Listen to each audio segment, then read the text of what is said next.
From Faithful Word Media, this is Healthcare Musings. I'm Dr. Hesham Hasabala. Hey everybody, Hesham Hasabala here. Thanks for joining us on Healthcare Musings. I'm so happy to have Austan Lundeen. He is the social media expert and guru extraordinaire for Sound Physicians. Full disclosure, that's my employer as well. He and I have worked together with things in Sound Physicians. He knows marketing in and out, and he's in one of the most premier, shameless plug, one of the most premier physician groups in the whole country and clinical groups in the whole country. And so I wanted to have him as a great mind in medicine to teach me and other physicians, clinicians, nurses, APPs on how best to use social media. I think it's very important. I think this current election taught that social media is really important, and I think that the traditional media landscape is changing. And I think we as clinicians and physicians, especially physicians and APPs, should be thought leaders in the history of in the realm of healthcare. And it's best to have someone who knows what he's doing to teach me, and I'm going to be learning just as much as teaching about how best to leverage social media. So Austan, so happy to have you. It's great to see you. Thanks for joining us in Healthcare Musings. Yeah, well, thanks for having me. It's an honor, and I'm excited to, walk along this path with you on the digital world as well as whoever's listening.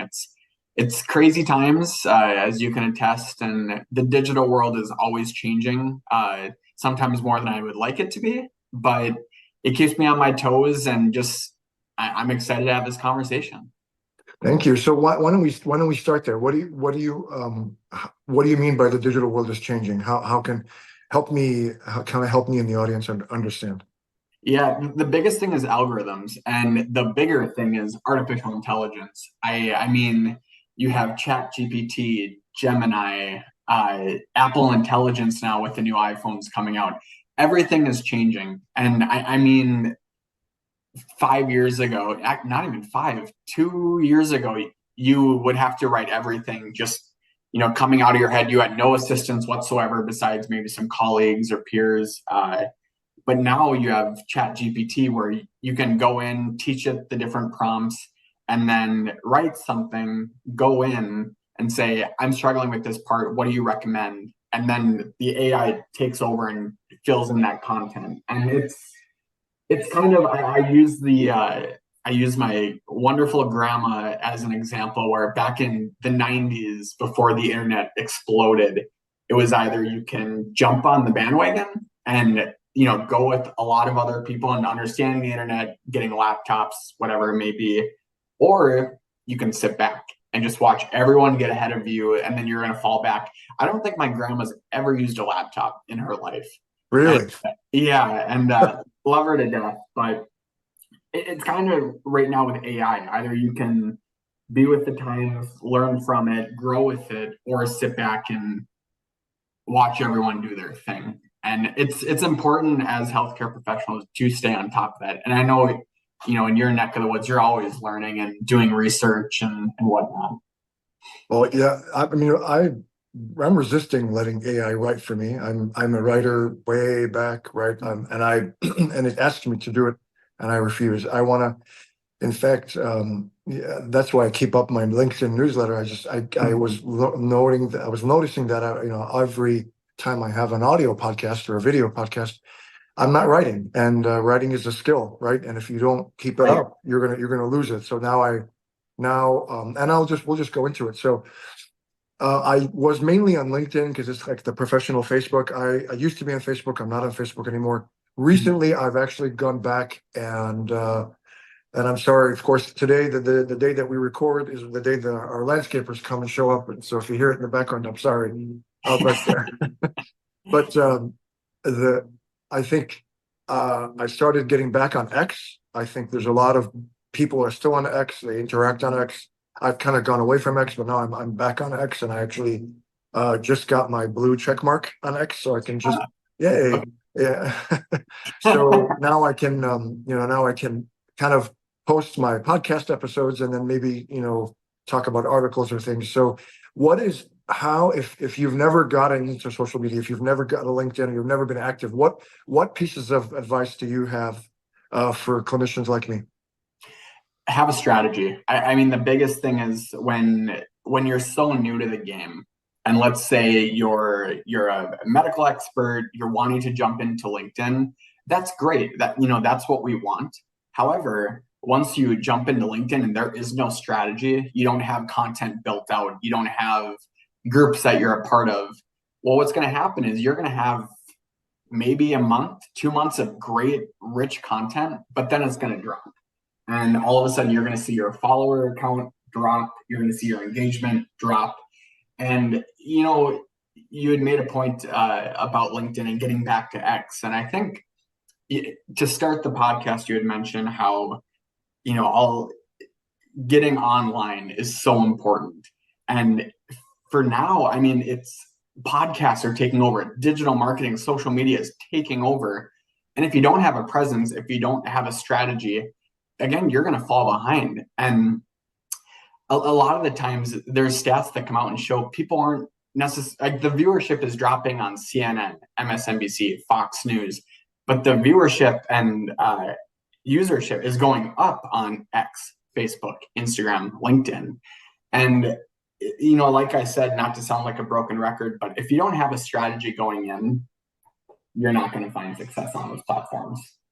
So when you say strategy, do you mean like regular content on a regular basis, or figuring out what your lane is, or what is? Can you help kind of expound on that?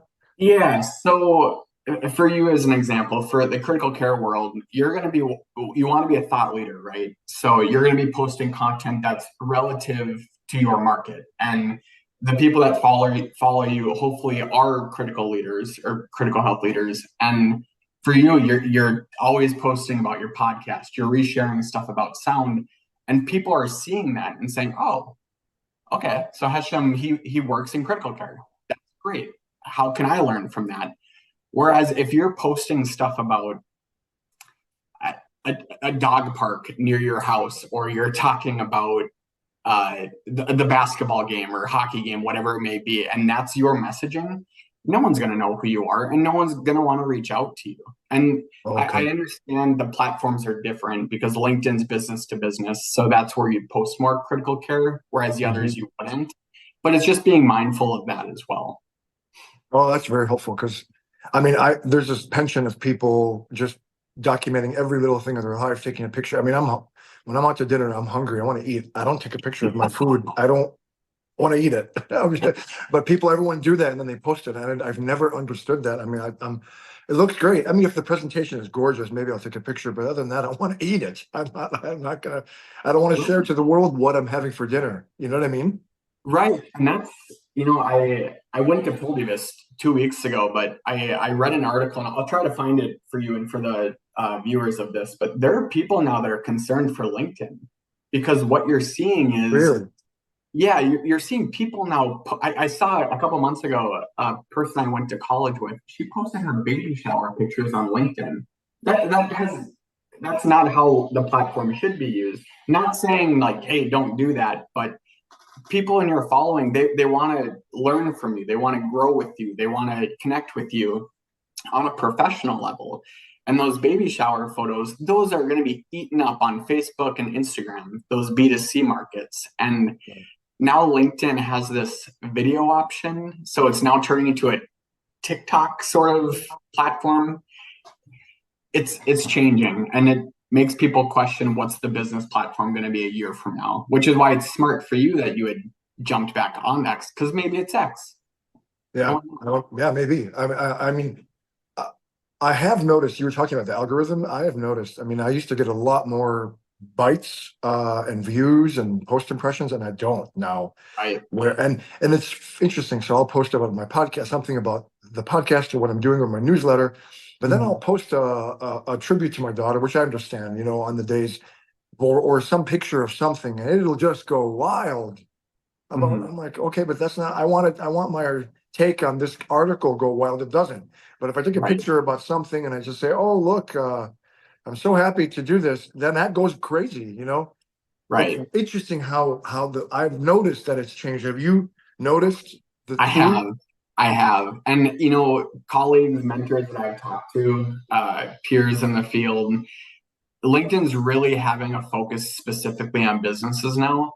Whereas if you don't have a follower count of like 15, 20, 30,000 people and up, you're going to have a hard time of getting the engagement that you maybe had a year ago. Really? And it's well, first off, I recently heard about your daughter, so I'm sorry for that. And you're a heck of a guy, and I've learned so much from You're so you. nice. Yeah, well, The I mean check it. is coming in the mail, by the FYI. Perfect. Leave it blank. No, just kidding. But no, it's you. It's so nice to have you because you genuinely care about asking the questions, right? So you're noticing that, oh, this post isn't getting a lot, but this tribute post is getting a lot, which is awesome, as it should. And maybe that's where we have the conversation of putting them together. Yeah. So making pieces maybe more touching, personal, but tying it into the professional part as well. Yeah, that's a good point. That's a good point. Is there a regular cadence that you should be posting on so we'll do X and LinkedIn. So let's do Mhm. LinkedIn. Is there a regular, I know you said consistency is most important. So is there a good cadence for someone to build the content to help garner continued engagement? My wife is a big time influencer on Instagram, and it is non-stop work to keep that engagement. And she's way more popular than I am. And I just watch her, and it's just, I can't. I mean, between work and kids and there's no way that I can keep up that kind of work. What's a good rule of thumb for practicing clinicians? Right. I think, your team and everyone that's a medical expert is so incredibly busy in the hospital and even outside the hospital. The research, the books that you're reading, I would say I've always been an advocate for the 3-4-3, as I call it. So 3 posts this week, 4 posts next week. I think if you're posting at least 2 posts a week, that's going to tell the algorithm that, oh, okay, Hashem is posting weekly on a regular basis. It looks like he's doing 2 times a week, 3 times a week. Perfect. We're going to keep this sort of content up on the feed. Whereas, like I mentioned earlier, if you don't go in with a strategy, you post 2-3 times a week for the first month and a half, and then it drops, the algorithm's going to pick it up and say, oh, yeah, this isn't working. This person dropping down on the feed. So there is a method to the algorithm madness, right? So it does it pays attention to what you're doing. Absolutely. Oh, wow. Yeah. And for people who think, well, my God, how do you have all this time? Well, you can schedule posts. You can. So it's great. So like when I write, so I'll have a podcast idea. I'll record the podcast whenever I can. I don't waste. I mean, getting back onto X, you can get sucked into it, and I have to resist. I have to stop, right? Because I can sit and look for hours and hours, and I have to resist that. But I don't waste a lot of time on X or LinkedIn. I just check the engagement, see whatever. But then if I have downtime or somewhere where there's a lull where I can quickly record an audio podcast, I do it. Then I have it ready for that, and then I just put it up and I schedule it. The same thing, and then I write the newsletter article. If I have a little bit of downtime, I'll just write the article. I'm on the plane coming back from whatever. With the blog post, my latest blog for sound, I was on the plane and I just wrote it on my phone, right? I didn't watch a movie. I wrote it on the phone. So you know what I mean? So there's a lot of time where if you leverage it, that you can get stuff done, get it down, get there, then you can edit it. Again, advice, consistency. The algorithm you're saying pays attention to how often you're posting, and so using, like I said, I will schedule posts and using those kind of tools, right? Right. Well, and yeah, you're so proactive with it, which is how it should be. Because why would you want to be up at 2-3 in the morning, tossing and turning, thinking, I have to get something up today. I have to get something up this week. So yeah, if you're able to use, to your point, the scheduling tool on LinkedIn, there's Sprout Social. That's a tool that I've used in the past. But you're using these different tools to schedule stuff out. It's going to save you so much time, so much time. So and then for X, so the X, do you have to be posting more often on X, or is it the same kind of thing? I know they have like TweetDeck, or it used to be called. I don't know what it is now. Yeah, it's I can't think of it right now, but it's something like TweetDeck. I'm sure they rebranded it just because it's not Twitter anymore. Right, But right. I think the biggest thing for X is that you're seeing CNN, MSNBC talking about what they call legacy media. So a lot of people now are shifting towards what you do, podcasts. They're shifting towards X, Instagram. That's their news sources, and that's where they're learning. And I think for X, it's a little different where uh, it's become so easy for the user to like something, to comment on something, to repost something. I think for X, it doesn't matter necessarily, Okay. but and again, it's so nice because you can follow Dr. John and Jane Doe on the East Coast, and if they're posting stuff, when you take what they're posting, that technically the algorithm will read as, oh, okay, Hashem did a post today, only because all you did was reshare. So Oh, it's a okay. lot easier for them. And I think LinkedIn, they've done a good job as well to get into that mindset where when sound does a so at the time of this recording, it's Veterans Day. Thank you all the veterans out there. But once we do a post, all I have to do is just like it from my personal account, and it's going to show up on the feed. And all of a Right. sudden, the algorithm is going to change for the sound post, and that's the same thing with X. Okay. Yeah. She's just trying to get, and it's the same kind of thing. Be consistent in your posting. Right. Is writing articles or is writing dead, or there are people that still read? Is that correct? Correct. And writing, I think maybe it's too early to say, but I think writing is going to hit a whole new high because now there's a term in the digital marketing world called GEO, where it's generative engine optimization. So you have your traditional SEO, and that will drive people to your website, to your blog, whatever it may be. But GEO, if you go into Google, Hesham, and you type in what is healthcare in the United States, as soon as you click search on the top, there's going to be Gemini, Yeah. and Yeah. the The AI AI summary. gives you, Right. yeah, and that's what marketers now are starting to adapt to, and we're starting to have to play into that and optimize everything. And for blogs, it is a perfect way for people writing blogs to add DATs or data points, external links out to CMS, Medicare.gov, because the AI is going to pick up on those pieces. So not Mm. only is the blog and article getting SEO, but now it's getting GEO, which could potentially, what should, skyrocket your viewership on the blogs. Interesting. Interesting. So I had just I'm again I'm learning from you as much as I'm teaching as helping to teach others. So I had a Substack that's where I got the podcast, and then I moved my podcast to Podbean because I was having issues with podcasts. But is it a problem if I take the written newsletter that I originate on LinkedIn? I have my domain points to the LinkedIn newsletter. If I put it on the Substack, is that a problem, or No, it's just more ways to get it out there? right. You nailed it. More ways to get it out there. You want to, So it if doesn't we're going matter to, that it's originally on LinkedIn, and I can put it's mine. I mean, it's my right. newsletter. Yep. I can put it on my Substack as well. Correct?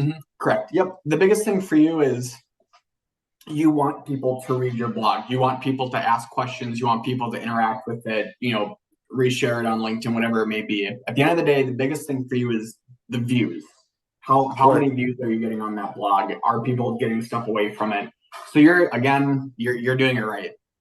Okay. I mean, again, I don't get a lot of impressions, and it's really hard to not feel dejected when you put Right. something up there and you get like 50 50 impressions. I'm like, what?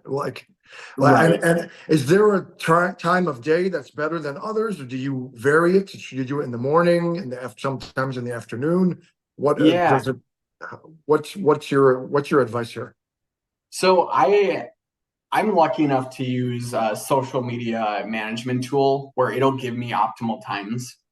And Okay. so I'll post. So today with the veterans post, I created the post with the help of Brian and Jen. Thank you both.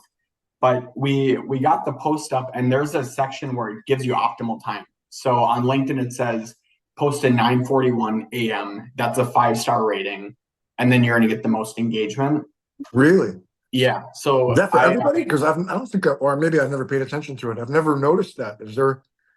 there's, I'm an advocate for Sprout Social. I've used them for many years, so that's what I'm acclimated to. I don't know if the other ones do, but Sprout Social? Sprout Social, yeah, they've been phenomenal. The optimal time is it makes my job a heck of a lot easier just Hmm. because I don't really have to throw a dart with the blindfold on to see where it lands.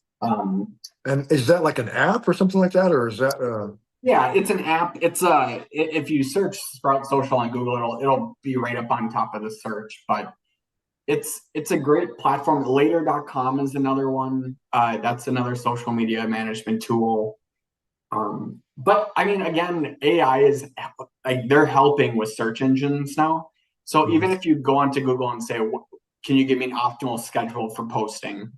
It'll most likely give you that answer, and then use it as a resource. Okay.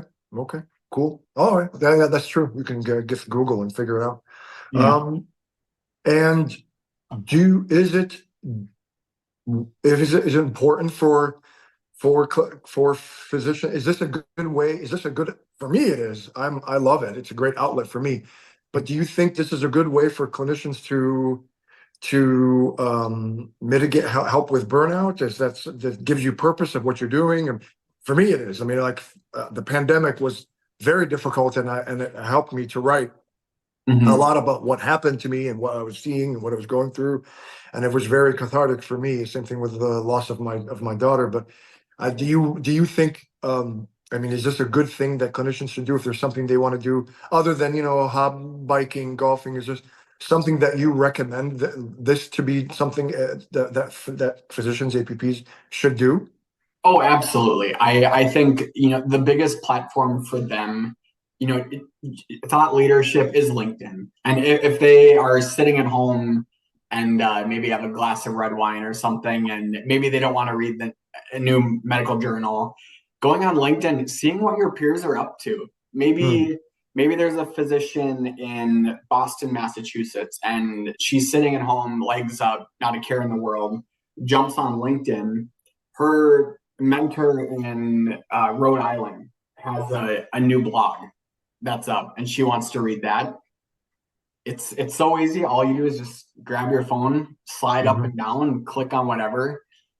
I think it's a great tool. And again, you saw a big spike in viewers or in users for the social platforms once the pandemic hit because no one Yeah, was able to go do anything. that's right. So you were ahead of it, but I think for those listening, get on there. But don't think of it as a full-time job. Do a 1 post a week, 2 posts a week. Just be consistent. Don't overwhelm yourself thinking I have to get something up every day because that you don't have to. You don't have to, but at least it's 3 to 4 times a week. Yep. It's 3 4 3. Okay, I'll try to remember that 3 4. I try to do at least three. Like on Monday, I'll post the podcast episode when it drops. Then Wednesday will be the newsletter, linking, writing about the issue, like writing out the topic that I was talking about, and then linking to the podcast episode. And then Friday, I'll either relink to the podcast that dropped on Monday, or maybe something else, or and just so that I have that consistent content. And people tell me, "Oh, you're always on my feed. You are always on my feed," and I'm like, "Oh, okay." That's good. That's what you want. And it's not just you though. I mean, there are so many people that are posting really good stuff, but the engagement is down. And I was actually going to recommend that if you aren't, to start reposting your podcast as a post, and you are, which is great. But it's that point of going back a little bit ago when you brought up your tribute to your daughter. That post exploded. Like Mhm. I remember reading it and actually tearing up because I didn't know. But Thank there's you. so much emotion. There's so much personality. It's you. It's your story, right? Mhm. It's heartbreaking, and I think for those listening, whatever you're posting, it's okay to have an emotion behind what you're talking about. Mhm. So utilize the emotion, like take advantage of the emotion, put it into your post, use hashtags for when you drop this podcast, tag me in the podcast because the algorithm will pick on that. And then I'll be able to get notified and then reshare it to my follower group. And it's a trickle effect, right? Yeah. So there's a lot of ways you can really take advantage of it, which you are staying on top of. It's just now how to break the engagement barrier that we're seeing. But Yeah, I mean, it's very frustrating. I would notice, consistently getting hundreds and hundreds of impressions, and now sometimes it's not even, I don't even break 100. And it's okay, it's very hard not to take it personally. Should I take it personally? The lack of engagement, or you put something out there and it's at 11 o'clock in the morning and it gets 50 impressions. Don't take that personally, right? yeah, don't take it personally. I have a mentor, an old professor back in Minnesota, and he always told us that, if you're on LinkedIn and you're getting 20 impressions, 20 things of engagement, it's going to bum me out, absolutely. But as soon as you're sitting on the couch and you're typing away your message, it's like, oh, okay, this is great. But then you hesitate and you don't click it to send, that's going to be the post that explodes and changes everything. So it's hard to say, you're not going to take it personally, but really don't, because you're going to have that post that is going to explode, and then the algorithm, all that stuff's going to change. So just keep posting. Don't let it get you down. Use it as motivation. Yeah. Yeah. Okay. If you so it's from nothing, from nowhere, so just get an account on LinkedIn, put your bio of who you are, and then again, like you said, figure out what you want to do, and stick to that, right? Yep, correct. And stick to that, and don't waver from your, like, because there's a lot of things that I could want to, there's things I want to comment on, but I'm trying to stay in my lane. My lane is medical, right?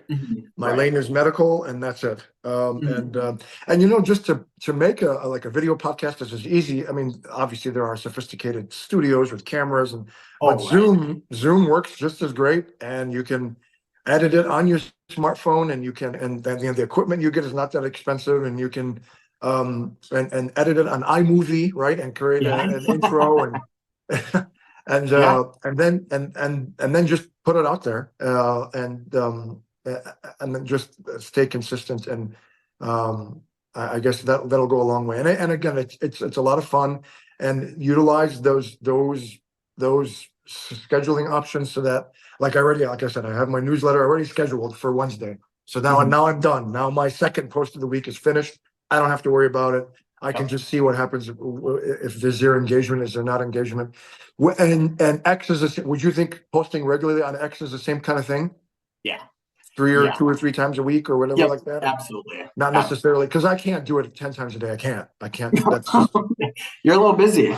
A little bit. I have, and you don't want to, and it's easy to get sucked in. And so I have to remember, now that I'm back on X is so easy to get sucked in, even more than LinkedIn. Just remember to step away and be kind of purposeful with the things that you do, so you don't waste a ton of time. Right. And the other thing I wanted to throw out too is reach out to your close group when you post something on LinkedIn. I'm lucky. My wife is in marketing. My whole family back in Minnesota. My dad's owned a marketing business for 52 years now. Really? Yeah. That's awesome. Really? Yeah. So I grew up in marketing, and it's nice because whenever I do a post, I mean, I don't know if they like it, but I'll go into the group chat and say, hey, here's a link, just drop something. And then it explodes. And so use the people around you as resources. It's, even if it's a simple LinkedIn message, say, hey, I thought you'd be interested in this podcast. Feel free to take a listen and share it with your colleagues. Maybe they do it, maybe they don't, but you're at least getting out there to try it. Yeah, I have a colleague that does that. He'll post something on X, and then will DM me and say, hey, likes, and would appreciate it. So that's okay to do. Oh yeah. I do it. I do it a lot. So it's normal. Okay. I will do that as soon as we get off the I think on LinkedIn he does, but maybe on X. He's done it. He sent me a number of times. Likes and shares would be, likes and shares would be appreciated. I'll do the same thing. Yeah, absolutely. That's awesome. Well, Austan Lundeen, it's great to have you. I really appreciate you taking the time and sharing literally marketing is in this guy's blood. So like literally, that's very helpful. And I look forward to seeing you on LinkedIn and on X and then look forward to seeing you in person soon. Take care, Yeah, man. absolutely. Thank you for everything. Sound is beyond lucky to have you. And you're an amazing leader for us. And I can't wait to continue to grow our relationship. And we're gonna keep doing this. So I thanks for appreciate that. I love it. I love it. Thanks, man, so much. Thanks so much. Take care. Yep, you too. Thank you for watching. Sign up at healthcaremusings.com to get every episode delivered directly to your email. And please don't forget to leave a 5-star review. Thank you so much.